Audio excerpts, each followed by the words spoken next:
Hi guys, ये है bloggingid.com का ब्लॉग और ये इसमें आप देख रहे हैं विजन विद हेमंत के साथ। मैंने पिछली बार जो वीडियोस में डिस्कशन किए थे यार, व्यूज़ भी ठीक हैं उसमें, है ना। और अभी हमारा ये दूसरा वीडियो था।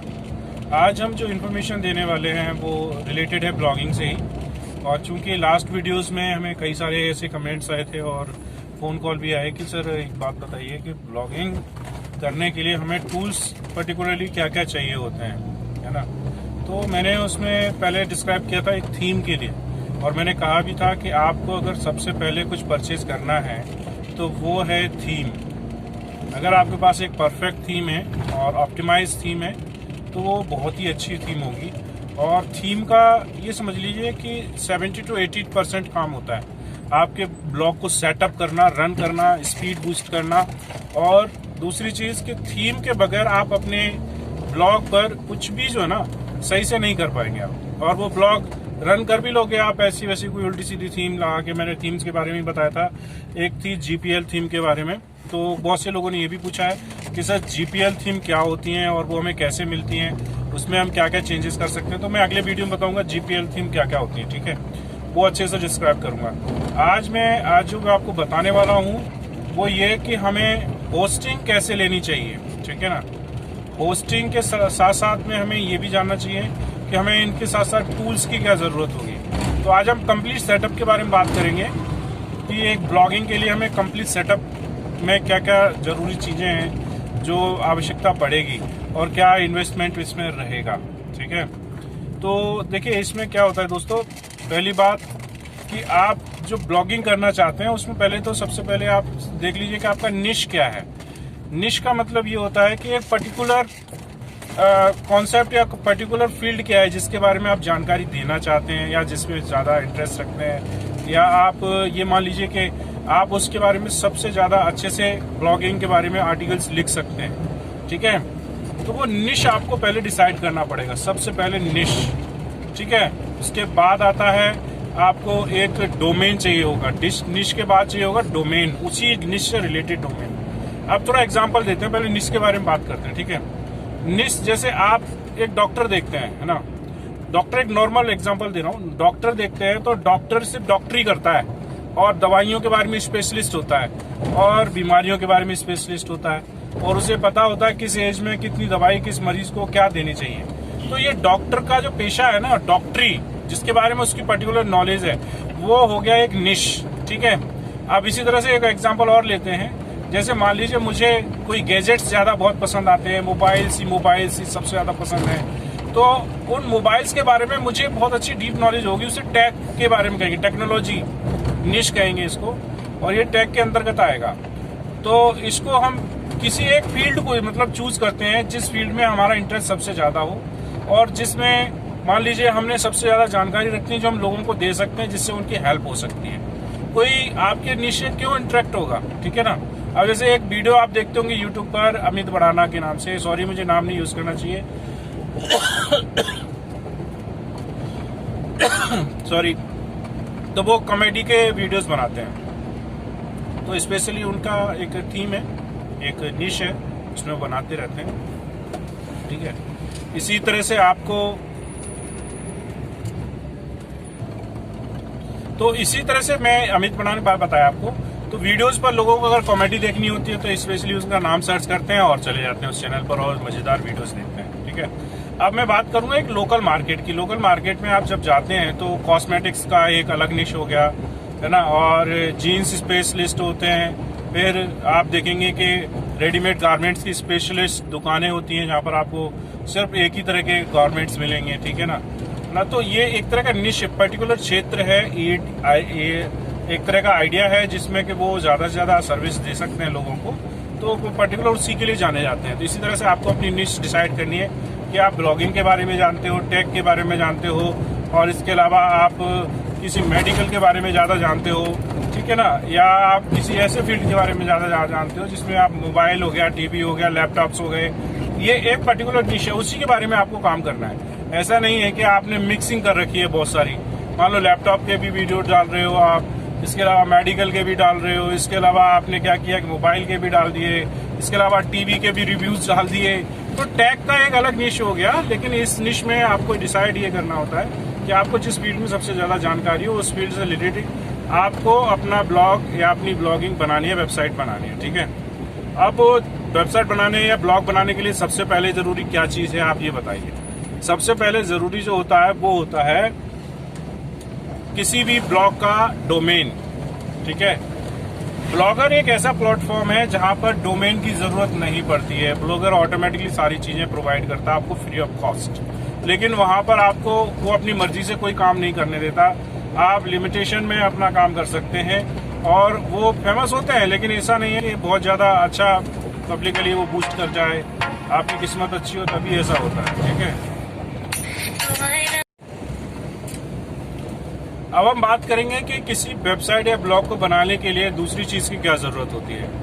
वो जरूरत है आपका डोमेन का नाम, यानी वेबसाइट का नाम, ब्लॉग का नाम, कि आपकी वेबसाइट को लोग किस नाम से जानेंगे या किस डोमेन के नाम से जानेंगे। जैसे डोमेन क्या होता है, जैसे www.facebook.com, ठीक है, और जैसे www, ठीक है, youtube.com, ये डोमेन्स हैं। ठीक है, ये वेबसाइट्स हैं, लेकिन साथ में ये बहुत बड़े ब्रांड हैं। आप इनसे मिलते जुलते नाम भी अपने ब्लॉग के नहीं रख सकते हैं। ठीक है, अदरवाइज आपको ये लोग चैलेंज कर देंगे, आपका ब्लॉग वगैरह सब बंद हो जाएगा, आपका करियर भी खतरे में आ जाएगा। तो ऐसे फील्ड में डोमेन का नाम सर्च करिए। ये डोमेन्स आप खरीद कहाँ से सकते हैं वो भी मैं बताऊंगा कि आप ऐसे फील्ड में आप डोमेन को सर्च करिए जिस फील्ड में कोई बड़े ब्रांडिंग ना हो। अगर उससे मिला हुआ खासों से हो भी तो फिर उससे मिलता जुलता आपकी ब्लॉग का नाम नहीं होना चाहिए। ठीक है, मिलता जुलता भी नहीं होना चाहिए। ठीक है, उसके जैसा ही नहीं बल्कि मिलता जुलता भी नहीं होना चाहिए। क्योंकि आगे जाके जब आप फेमस हो जाओगे ना, फिर ये ब्रांड जो है आपको बहुत प्रॉब्लम क्रिएट कर देंगे और फिर आपको प्रॉब्लम से पड़ जाएंगे, आपको बंद करना पड़ेगा। ऐसे ही बहुत सारे एग्जांपल दे सकता हूँ कि एक वेबसाइट थी जॉब की, तो उसमें उसी रिलेटेड जॉब की वेबसाइट को उन्होंने क्या किया कि दूसरी वेबसाइट क्रिएट कर ली और उस वेबसाइट पर उन्होंने काफ़ी कंटेंट डालना शुरू किए, पॉपुलर हो गई, फिर उन्होंने क्लेम कर दिया और फिर दूसरी वेबसाइट ने उसको बंद करवा दिया। ठीक है, तो ऐसा नाम, ऐसा डोमेन आप लीजिए जिसका नाम किसी दूसरे से मैच ना करता हो। कोशिश करें कि वो आपको डिफाइन करता हो, आपके निश को डिफाइन करता हो, और ये डिफाइन करता हो कि वो इजीली लोगों की याद हो जाए। इजीली लोगों की याद हो जाएगा तो वो हर कोई उसे ढूंढ लेगा। जैसे हमारा ही ब्लॉग है bloggingid.com, ठीक है, bloggingid.com पर्टिकुलरली आप देखेंगे तो इजीली याद भी हो जाता है और नॉर्मली कोई भी समझेगा तो bloggingid.com, अच्छा ब्लॉगिंग आईडी सिर्फ लगाना है, आई और डी, ठीक है, ब्लॉगिंग लिख करके आई और डी.com लिख देना है, आपको ब्लॉग मिल जाएगा। और ये इजी टू लर्न है और इसको फाइंड आउट करना भी बहुत आसान है। इसको गूगल पे भी सर्च में ला चुके हैं और सर्च में आ गया है। ठीक है, तो एक तो हो गया डोमेन। डोमेन के बाद फिर हमें दूसरी चीज क्या जरूरत पड़ेगी सेटअप के लिए। ठीक है, डोमेन के बाद हमें जरूरत पड़ती है प्लेटफॉर्म। किस प्लेटफॉर्म पर हमें अपना डोमेन बनाना है, ब्लॉगर पे बनाना है, ब्लॉग डोमेन जो है ना कहाँ सेटअप करना है, मतलब ये है। तो आपको ब्लॉगर पे सेटअप करना है तो वहाँ आपको न तो होस्टिंग की जरूरत है न डोमेन की जरूरत है। इवन डोमेन खरीद भी लिया है तो आप उसे वहाँ सेटअप कर सकते हैं। ठीक है, लेकिन अगर आपको और बेटर एक्सपीरियंस करना है और जल्दी बूस्ट करना है और आपको कॉमर्शियली इनकम भी करनी है तो आपको जाना पड़ेगा वर्डप्रेस के साथ। मोस्टली जितने भी पुराने ब्लॉगर्स हैं जो ब्लॉगर पे काम करते थे वो सब के सब वर्डप्रेस पे आ चुके हैं। उन्होंने अपने आप के ब्लॉग्स को ट्रांसफर भी कर लिया है और मोस्टली करने वाले भी होंगे। ठीक है, तो वर्डप्रेस से बेस्ट इस समय कोई भी सेटअप आपको नहीं मिलेगा। और ये जो वर्डप्रेस है एक सेटअप है और ये बहुत सारे लोगों द्वारा डेवलप किया गया है। ठीक है, वर्डप्रेस के बारे में हम बाद में बात करेंगे। अब हम बात करते हैं दूसरी चीज की डोमेन के बाद हमें जरूरत कहाँ पड़ेगी, वो पड़ेगी होस्टिंग की। ठीक है, होस्टिंग क्या होती है? होस्टिंग एक ऐसा प्लेस है जो आपको इंटरनेट पर काम करने की सुविधा देता है। आपकी दुकान, पहचान, स्थान, आइडेंटिटी, सब कुछ ऑपरेट करने का जो सिस्टम है उसे होस्टिंग कहते हैं। लेकिन इससे पहले मैं बता दूं डोमेन खरीद कहाँ से सकते हैं। ठीक है, डोमेन खरीद सकते हैं GoDaddy से, और भी बहुत सारी वेबसाइट्स हैं, साइट ग्राउंड है, वहां से भी आप, गूगल से भी आप ले सकते हैं, नेमचिप से भी ले सकते हैं। ये वो वेबसाइट्स हैं जो डोमेन प्रोवाइड भी करती हैं और होस्टिंग भी प्रोवाइड करती हैं। ठीक है, तो आप यहाँ होस्टिंग के लिए तो मैं अभी नहीं इनको रिकमेंड करूंगा, लेकिन GoDaddy इज द बेस्ट और चीप एंड बेस्ट, और ऑपरेटिंग और उसको हैंडलिंग करना ज़्यादा इजी है। ठीक है, तो आप GoDaddy के साथ इजीली जा सकते हैं। इंडिया में बहुत ज़्यादा पॉपुलर भी है ये, और इसके साथ आप जाकर के अपने डोमेन को परचेज कर सकते हैं। और एक बात बता दूं, बहुत से लोग ये सोचते हैं कि मैं SiteGround पे हॉस्टिंग लूंगा और GoDaddy से डोमेन ले लूंगा, तो फिर वहाँ पे शिफ्ट कैसे करूंगा, मुझे दिक्कत हो जाएगी। तो ऐसा नहीं है, आप डोमेन कहीं से भी खरीद लीजिए। ठीक है, उसको शिफ्ट करने के लिए हम अपने यूट्यूब पर आपको एक रिकॉर्ड वीडियो डाल देंगे कि आपका डोमेन सेटअप कैसे करना होता है किसी दूसरी वेबसाइट की होस्टिंग पे जाकर के। ठीक है, और आप इसको जैसे मान लीजिए आपने डोमेन खरीद लिया, बाय कर लिया, पेड डोमेन है, और ये डोमेन कॉस्ट कम से कम मिनिमम आपको 100 रुपए से लेकर के 1000 रुपए, 1200 रुपए, 2000 रुपए तक। और बहुत सारे डोमेन जो अगर आप प्रीमियम डोमेन्स लेंगे तो वो डोमेन्स आपको बहुत महंगे पड़ते हैं, 1 लाख 2 लाख, इनकी कोई लिमिट नहीं है। ठीक है, तो ऐसे डोमेन्स कॉमर्शियल डोमेन्स में भी आते हैं और आपके पर्सनल ब्लॉगिंग के लिए भी यूज होते हैं। तो ऐसे डोमेन्स बहुत महंगे महंगे भी आते हैं। तो आपको देखना है कि अपना डोमेन आपको सबसे चीप और बेस्ट कितने दिन के लिए पड़ रहा है, और डोमेन कम से कम आप 3 साल के लिए खरीदिए, 1 साल के लिए नहीं, 3 साल के लिए। ठीक है, क्योंकि फिर रिन्यूअल इनका बहुत महंगा पड़ता है, और रिन्यूअल आप पेड नहीं कर पाएंगे। मान लीजिए आपने रिन्यूअल लेना है किसी डोमेन का, तो वही जाके 2-2.5 रुपए का पड़ेगा आपको। तो दैट्स बेटर कि अगर आज कोई डोमेन आपको मिल रहा है 100, 200, 500 रुपए में, तो फिर आप उसको 3 साल के लिए कर लीजिए सीधा सीधा। तो आपको ज्यादा हेडक नहीं रहेगा, रिन्यूअल का कोई इशू नहीं रहेगा, और फिर आपको ज्यादा पैसे पेड नहीं करने पड़ेंगे। ठीक है, अब आ जाता है होस्टिंग की बात। होस्टिंग के लिए आपको कुछ नहीं करना है कि देखिए, मैं सबसे ज्यादा जो रिकमेंड करता हूँ वो SiteGround करता हूँ, लेकिन SiteGround इस समय इंडिया में एफिलिएट के लिए वैलिड नहीं है, एफिलिएट नहीं एक्सेप्ट कर रहा है SiteGround ने इंडिया को मना कर दिया है। ठीक है, आप जब भी जाएंगे तो एफिलिएट नहीं मिलेगा लिंक, और उसमें आपको मैं एडवाइस इसलिए करूंगा कि SiteGround वर्डप्रेस के हिसाब से हैंडलिंग बहुत अच्छी देता है, और आप उसे इजीली वहां पर जाकर के अपने आप को सेटअप कर सकते हैं।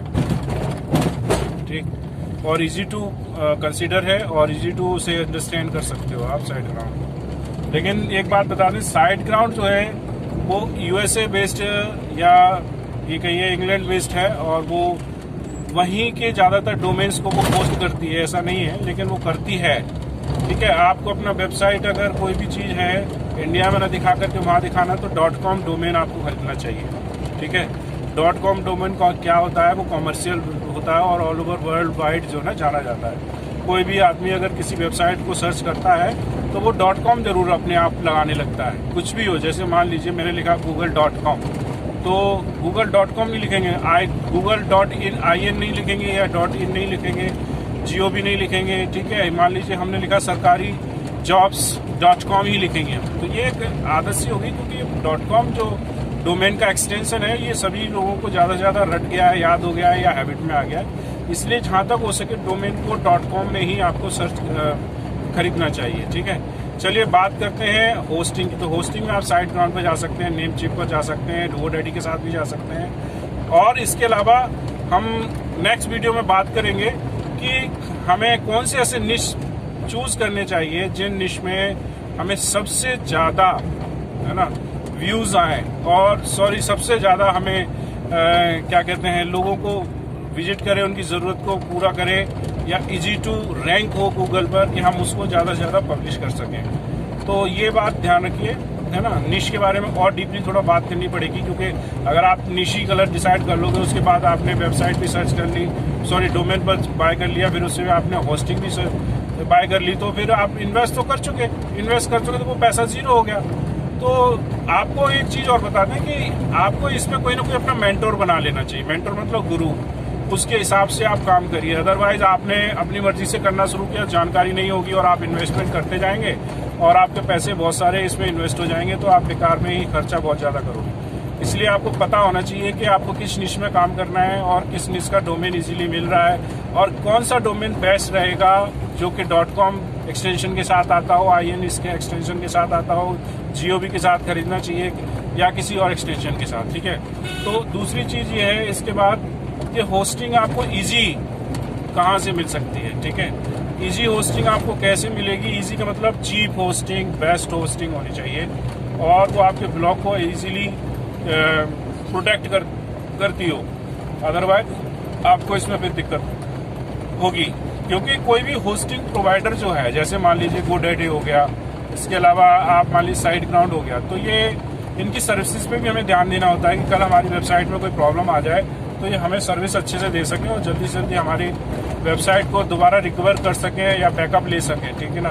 बैकअप क्या होता है वो आप लोगों को मैं बताऊंगा बाद में, ठीक है, लेकिन नेक्स्ट वीडियो में। और दूसरी चीज़ ये है कि ऐसा मतलब होस्टिंग प्रोवाइडर होना चाहिए जो कि हमें चीप दे सके। इसी पहले शुरू में ही नहीं बल्कि बाद में भी क्या करते हैं कि पहले शुरू का पहला साल तो आपको ये 5-6 हज़ार में दे देंगे। उसके बाद क्या करेंगे, फिर उसकी का रिन्यूअल आएगा 1 साल बाद, तब तक आपका ब्लॉग जो है बूस्ट कर चुका होगा लेकिन अर्निंग कम होगी। फिर वो उससे आपकी अर्निंग क्या करेंगे कि वो कह देंगे कि जी आप 18,000, 20,000, 22,000 रुपये दीजिए तब आपको 1 साल का रिन्यूअल मिलेगा। इसलिए कोई भी डोमेन खरीदें या कोई भी होस्टिंग खरीदें जहां आप जाना चाहते हैं, मैं आपको स्पेशली रिकमेंड नहीं करूंगा होस्टिंग, कोई भी जो भी आपकी मर्जी है वो खरीद लीजिए। तो होस्टिंग में आप क्या करिए कि कम से कम 3 साल का प्लान इन्वेस्ट करिएगा, ठीक है। तो मान लो 1 साल का उसमें वो डिस्काउंट पे दे रहा है 5,000 रुपये, तो 3 साल में 15,000 रुपये मिलेगा। 15,000 में और कम हो जाएंगे, आपको 12,000 रुपये में ही होस्टिंग मिल जाएगी, 10,000 में, 12,000 में। कुछ लोग तो फ्री में होस्टिंग प्रोवाइड कर रहे हैं, लेकिन फ्री की कोई भी चीज़ आपको यूज़ नहीं करनी चाहिए, मैंने पिछले वीडियोज़ में भी कहा था। क्योंकि फ्री की चीज़ होती है ना, मेहनत आप कर रहे हो, कोई और ले जाएगा, फिर फायदा क्या है ना। मेरे साथ हो चुका है, मेरी वेबसाइट थी और उस वेबसाइट में क्या हुआ कि मैंने GPL थीम यूज़ की और GPL थीम में मेरे एडसेंस के ऐड लगे हुए थे, वहाँ रिप्लेस कर दिए गए और मेरे ट्रैफिक को मॉडिफाई किया गया। मैंने पिछली बार बताया था आपको। तो चलिए बात करते हैं आज इसी के बारे में और नेक्स्ट टाइम आपसे बात करेंगे। मुझे कमेंट करके बताइएगा कि आप आगे और क्या इन्फॉर्मेशन चाहते हैं, कौन सी इन्फॉर्मेशन आपके लिए बेस्ट रहेगी इसमें जो आप नहीं जानते हैं। और ये वीडियो जो मैं बना रहा हूँ ना, बिगिनर्स के लिए बना रहा हूँ, और जो लोग जानते हैं स्पेशली जिनको पता है कि ये क्या क्या बेस्ट चीज़ें हैं, तो भाई आप लोग भी मदद कीजिए, कमेंट्स करके बताइए कि क्या और इम्प्रूवमेंट कर सकते हैं हम इसमें। Thank you very much. आज के लिए आप सभी का धन्यवाद कि आपने हमें साथ दिया। और bloggingid.com पर जाकर के और ज़्यादा अच्छे कंटेंट आप पढ़ सकेंगे और देख सकेंगे। bloggingid.com और हमारे इस चैनल को सब्सक्राइब और लाइक करना मत भूलिएगा। शेयर करिए ताकि ज़्यादा से ज़्यादा लोग आपके जानने वाले जो है ना वो उसे समझ सकें ब्लॉगिंग क्या होती है, ठीक है। Thank you very much. Next video बताएंगे ब्लॉगिंग से पैसा कैसे अर्न करते हैं, सेटअप और कैसे अच्छे से बनाया जा सकता है। Thank you.